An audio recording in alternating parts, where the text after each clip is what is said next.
Bonjour, bonjour à tous.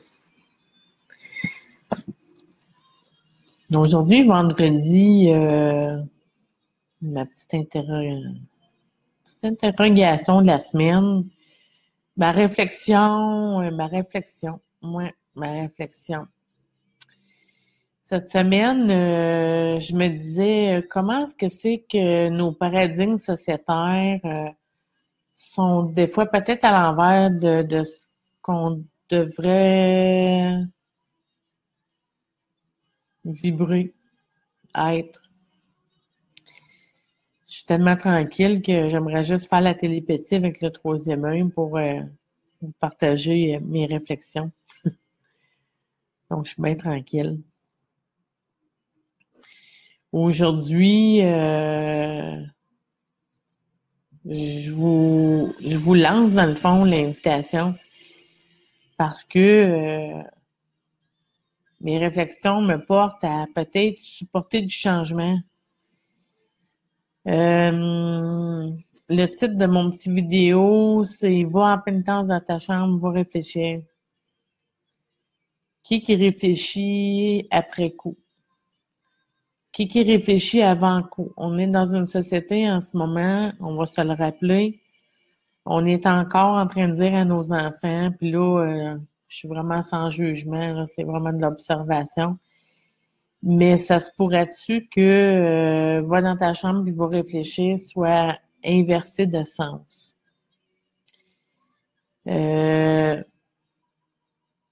Pédagogue inversé que je suis, je supporte dans le fond la conscience cette semaine de s'arrêter un peu sur comment on pense, comment on interagit avec nos enfants ou même avec nous-mêmes. Je vais vous expliquer que ma réflexion, en fait, m'arrêter pour réfléchir, a fait en sorte que je me dis, mais comment ça se fait que quand on était jeune, on se faisait dire ah ouais, va dans ta chambre, va réfléchir. On dirait qu'on a donné une connotation négative à la réflexion. Puis en fait, c'est le but de mon vidéo. On a donné une connotation négative à la réflexion puisque à toutes les fois, on s'est fait dire « Va en pénitence, va dans ta chambre, va réfléchir ». Donc, on a supposé, on a supporté, si vous voulez, peut-être à l'envers les choses. On dit encore à nos enfants « Ta chambre va réfléchir ». C'est comme si la réflexion devait passer après l'acte ou le je sais pas quoi, comme si c'était devenu une conséquence de la dernière année, en tout cas, de réfléchir ou de se porter tout seul dans une conséquence. Donc, cette réflexion-là. Donc, quand on dit à nos enfants, va-t'en en pénitence dans ta chambre, va réfléchir à ce que c'est que tu as fait. On est vraiment autoritaire. On est de l'autorité. Puis là, j'enlève pas l'autorité à personne, mais c'est juste que peut-être qu'on est à l'envers, peut-être qu'on devrait éduquer les enfants à réfléchir avant. Donc, à supposer ou supporter que la réflexion est un acte naturel et quotidien et non une pénitence. C'est un peu drôle ce que je dis là, hein? Donc, quand on est supporté par les parents depuis 20-30 ans, à dire « Va-t'en dans ta chambre, va-t'en en pénitence », c'est un acte de conséquence à ce qui vient de se passer qui n'était pas correct. On sait ça. Je suis bien consciente. Mais après qu'on a commencé à comprendre que réfléchir, c'est un moment où on se fait mettre en conséquence de réfléchir. Comment ça se fait qu'on est rendu en conséquence de réfléchir? C'est ça, dans le fond, que j'ai le goût de vous partager. peut-être de revoir la formule à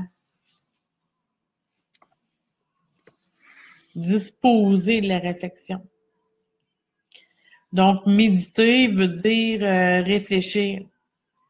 Je me suis amusée à aller chercher les définitions sur Google. Donc, réfléchir, bon, je vais vous dire ça. Réfléchir veut dire renvoyer par réflexion, s'aviser puis juger. Ça, c'est réfléchir. Après ça, penser. Donc, c'est quoi penser? Appliquer son esprit à concevoir, à juger quelque chose. Puis là, ben, la réflexion, ben, c'est comme réfléchir, hein. Fait que c'est une autre une autre façon de dire de se maintenir dans la pensée puis de renvoyer par réflexion.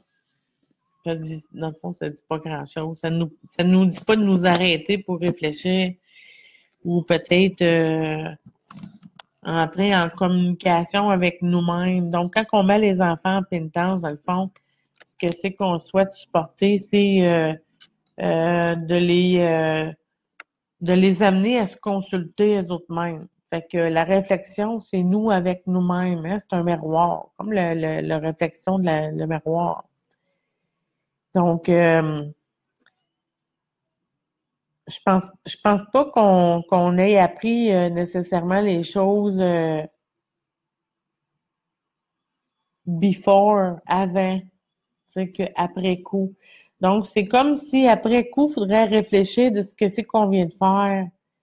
Est-ce qu'on peut supporter notre conscience à prendre le temps justement de respirer jusqu'au nombril et de se consulter et de réfléchir et d'agir? Je pense que dans la société d'aujourd'hui, on veut tellement aller vite, on veut tellement impressionner des fois l'horloge avec le mégabit dans l'esprit qui arrête plus, puis finalement, je pense que même nous, en tant qu'adultes, si on prenait le temps de réflexion avec soi-même, dans un milieu calme. Tu sais, on est habitué de dire aux enfants, va-t'en en réflexion dans ta chambre. Est-ce qu'ils sont vraiment en réflexion? Tu sais, va-t'en en pénitence. C'est quoi une pénitence? Une pénitence. Tu sais, le juge, là, il met les gens en prison, tu sais, pour réfléchir. La pénitence, tu sais. C'est quoi la pénitence? C'est une conséquence à l'acte.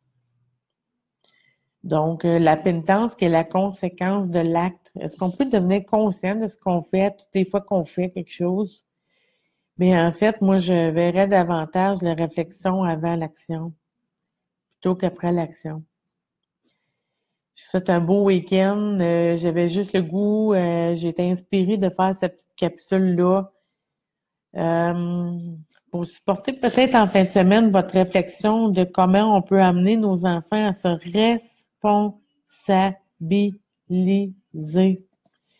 Devenir responsable de ce qu'ils font, ce qu'ils pensent. C'est sûr que la meilleure chose, c'est nous davantage se responsabiliser comme être humain. Mais peut-être nous aussi prendre le temps davantage de réfléchir à certaines choses. Vous savez, réfléchir pour moi, c'est pas la même description ou définition que penser. On pense un coup, on pense tout le temps. Mais est-ce qu'on réfléchit? Donc, je vous souhaite un bon week-end. Est-ce que la valeur de mettre les enfants en pénitence est une punition? Est-ce qu'il faudrait punir les enfants dans une conséquence alors pour les amener à réfléchir? Nous avons été, entre guillemets, élevés comme ça. Est-ce que c'est vraiment la bonne façon? Chacun chacun sa vérité, chacun son idée, mais peut-être on est à l'envers. Je vous aime. Bon week-end. Au plaisir.